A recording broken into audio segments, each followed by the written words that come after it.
গত 2 মাস আগে আমার অ্যাক্সিডেন্ট হয়, যার কারণে আমার স্পাইনাল কর্ড ইনজুরি হয়, ঘাড়ের ফ্র্যাকচার হয়। আমার গার্জিয়ানরা বুঝতে পারেনি কোথায় নিয়ে যাবেন। নিউটিয়াতে আসি।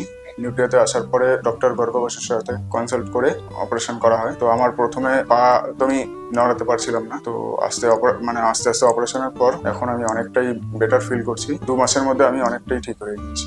তো আমি প্রথমে ভেবেছিলাম অপারেশনের পরে যে হয়তো আমি ঠিক হব না বা কতদিন লাগবে। অনেকের কাছে শুনেছিলাম যে তুই হয়তো হাঁটতে পারবি না, বা হাঁটলেও 2 বছর পরে। এখন আমি তাদের ওই ভুলটা ভেঙে দিয়েছি আর কি। আরো আগামীতেও যদি কারো এরকম ভাবে যে এইসব অ্যাক্সিডেন্টের পর ঠিক হবে না, তা আমি বলছি সে অবশ্যই ঠিক হয়ে যাবে। আমিও ঠিক হয়ে গেছি, আশা করতে পারো যে ঠিক হয়ে যাবে। আশা করছি আমি কিছুদিনের মধ্যেই সুস্থ হয়ে যাব। আর এখানকার সার্ভিস আমি যথেষ্ট খুব ভালো পেয়েছি নিউটিয়াতে। Thank you Neotia. একজন 32 বছরের ছেলে, একটা বিভৎস রকমের রোড ট্রাফিক অ্যাক্সিডেন্ট হয়েছিল। তার গাড়িটা একটা খাদে পড়ে গেছিল এবং সে কিছুক্ষণের জন্য অজ্ঞান হয়ে গেছিল। যখন তার জ্ঞান ফেরে তখন দেখে যে তার শরীরের কোমর থেকে আর পা দুটোর মধ্যে কোনো সার নেই, কিছু নড়ছে না। আমি এমআরআই ফিল্মে দেখি তার কোমরের পিঠের একটা হাড়, যেটা ডরসাল ভার্টিব্রার শেষ অংশটা, T12 ভার্টিব্রাটা ভেঙে গেছে, সেটা নার্ভে কম্প্রেস করছে এবং তার ফলেই তার পা দুটো চলে গেছে। এবং এমআরআইতে আরো দেখি যে তার ঘাড়ের যে দ্বিতীয় নম্বর হাড়, যেটাকে আমরা C2 বলি, তার যে ওডন্টয়েড প্রসেস, সেটাও একটা লিনিয়ার ফ্র্যাকচার হয়ে গেছে এবং সেটাকে যথেষ্ট ক্ষতিগ্রস্ত করছে স্পাইনাল কর্ড থেকে। তো আমরা বাড়ির লোককে এক্সপ্লেন করি যে তার দুটো অপারেশন লাগবে, কোমরে এবং ঘাড়ে। এবং যেহেতু তার দুটো পা চলে গেছে এবং আমরা জানি যে কোনো নিউরোসার্জারির ক্ষেত্রে টাইম একটা বড় ফ্যাক্টর এবং প্রায় 2-3 দিন অতিক্রান্ত হয়ে গেছে, তাই কতটা সে ইমপ্রুভমেন্ট হবে এই বিষয়ে এখনো সন্দেহ আছে, কিন্তু না চেষ্টা করলে কোনো ইমপ্রুভমেন্টের চান্স আর থাকবে না।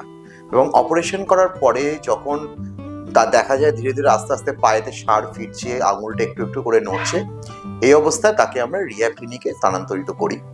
রিহ্যাব ক্লিনিকে আমাদের যে রিহ্যাব ফিজিশিয়ান বা রিহ্যাব টেকনিশিয়ান যারা আছে, তাদের অক্লান্ত পরিশ্রমের ফলশ্রুতি আজকে ঠিক 1 মাস 26 দিন পরে রুগী ওপিতে দেখাতে এসছে সম্পূর্ণ হাঁটাচলা করা অবস্থায়। রুগীর যেটা ছিল সেটা হচ্ছে type 2 odontoid fracture without ligamental instability and tear. এক্ষেত্রে আমরা ঘাড়ের সামনে দিয়ে ওডন্টয়েড স্ক্রু অপারেশন করি। অপারেশনটা অত্যন্ত ঝুঁকিপূর্ণ, কিন্তু আমরা সফলভাবে সম্পন্ন করতে পারি। এবং তার ডরসাল ভার্টিব্রা যে ফ্র্যাকচার ছিল, যেটা নার্ভকে কম্প্রেস করছিল, সেটাকেও আমরা অত্যন্ত সুন্দরভাবে তার স্ক্রু দিয়ে ফিক্সেশন করে তার ডিকম্প্রেস করে নার্ভটাকে ছাড়িয়ে দিই। তার জন্য রুগীটি আজকে প্রায় স্বাভাবিকের দিকে হয়েছে। এখনো কিছুটা তার রিহ্যাব বা ফিজিওথেরাপি লাগবে পুরোপুরি স্বাভাবিক হতে। রোড ট্রাফিক অ্যাক্সিডেন্ট আজকের দিনে একটা মহামারী আকার ধারণ করেছে। এক্ষেত্রে সঠিক সময়ে রোগীকে হসপিটালে স্থানান্তরিত করাটা অত্যন্ত জরুরি এবং যেখানে তার উপযুক্ত পরিষেবা সক্ষম।